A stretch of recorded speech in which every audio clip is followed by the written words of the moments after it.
Anyone, an organization, a people, an individual who is engaged in lobbying the international community, lobbying governments, national parliaments, or the United Nations, must know at least where to start.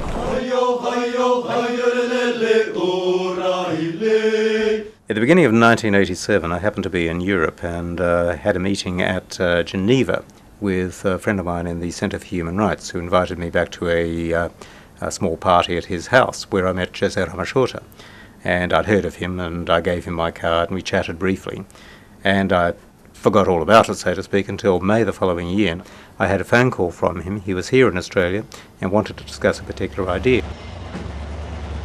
The diplomacy training program was established in 1989 at the time of great change internationally, the end of the Soviet Union, the collapse of the Berlin Wall, a time when José Ramos-Horta decided to move to Australia to be closer to East Timor because of developments in his country.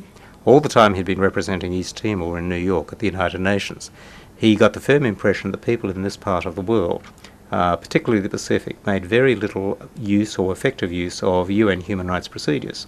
So he had in mind a training program which would take people from non-governmental organisations and introduce them to the human rights standards themselves and the processes to make them effective. The question is visibility. To succeed at the UN, to remind people of a particular issue, you have to be visible. José's experience, gathered from 15 years hard lobbying advocacy at the UN, had made him determined, resolved to share the experiences that he'd collected with other human rights workers at the coalface. And to seize the air and naval blockade. Having gone through that experience at the UN,